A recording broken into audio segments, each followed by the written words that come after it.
Welcome. Welcome back to my YouTube channel. Today our topic is how fossils are formed. इससे पिछली video में हमने देखा था कि फोसिल्स एक्चुअली होते क्या हैं. थोड़ा सा उसको रिकॉल कर लेते हैं.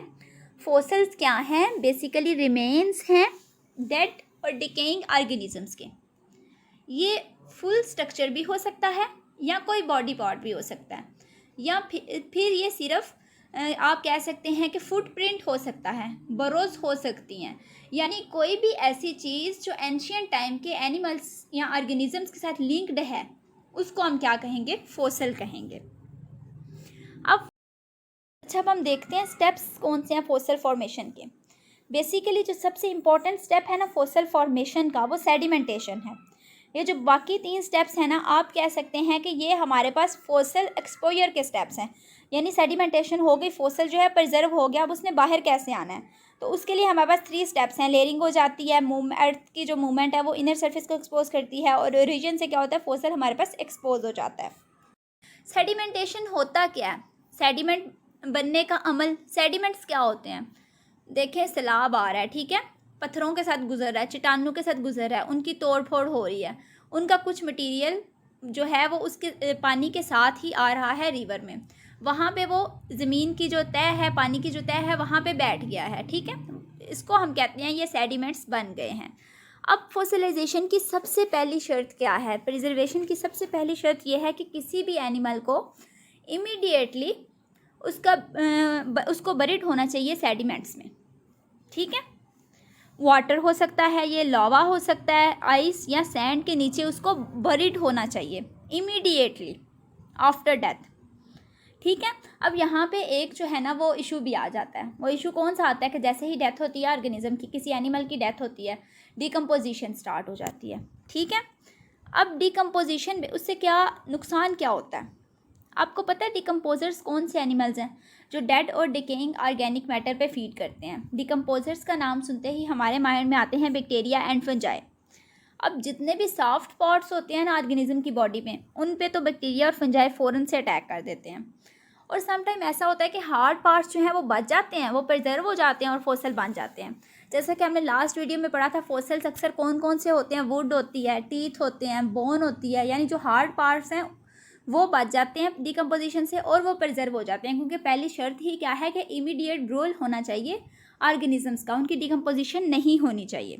अच्छा, समटाइम ऐसा होता है कि बैक्टीरिया और फंजाई ऐसे एंजाइम सेक्रेट करते हैं जिनकी वजह से जो हार्ड पार्ट्स होते हैं ना, उनकी भी डिकम्पोजिशन स्टार्ट हो जाती है.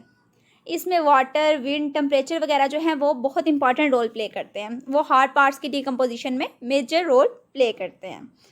लेकिन बहुत से स्पेशल सर्कमस्टांसेस होते हैं जिसमें इमीडिएट ग्रोथ हो जाता है ऑर्गेनिज्म का और वो प्रिजर्व हो जाते हैं in the form of fossils. अच्छा, अब 2 तरह के हो सकते हैं मटेरियल्स एनिमल की बॉडी में, इनऑर्गेनिक एंड ऑर्गेनिक. ऑर्गेनिक जो होंगे उनकी इमीडिएट डिस्ट्रक्शन हो जाती है, ठीक है. जो इनऑर्गेनिक होते हैं ना, वो बेसिकली प्रिजर्व रहते हैं as compare to organic. Organic भी प्रिजर्व हो जाते हैं, वो हम नेक्स्ट पढ़ेंगे, लेकिन इनऑर्गेनिक जो हैं वो सेम टू सेम जैसे ऑर्गेनिज्म में मौजूद थे वैसे ही उनकी प्रिजर्वेशन हो जाती है, कम्प्लीटली अनअल्टर्ड प्रिजर्वेशन. जबकि जो ऑर्गेनिक हैं, बोन्स वगैरह जो हैं, उनकी मिनरलाइजेशन हो जाती है, या इसको हम कहते हैं पेट्रिफिकेशन. अब ये बेसिकली क्या है, देखें. फॉर एग्जांपल ये हमारे पास ऑर्गेनिक मटेरियल है, ठीक है. अब माइक्रो ऑर्गेनिजम्स, बैक्टीरिया वगैरह ने इस पर डिकम्पोजिशन का अमल स्टार्ट किया, जगह जगह सुराख हो गए इसमें, ठीक है. अब ये पोरस हो गया ऑर्गेनिक मटेरियल. अब वहाँ पोरस मटेरियल से एंटर हो जाएगा वाटर, ठीक है. अब वाटर में क्या है? डिज़ॉल्व्ड मिनरल्स भी प्रेजेंट है. अब वो मिनरल्स क्या करेंगे कि जहाँ जहाँ पे पोर्स हैं वहाँ पे वो उनकी डेपोजिशन हो जाएगी, ठीक है.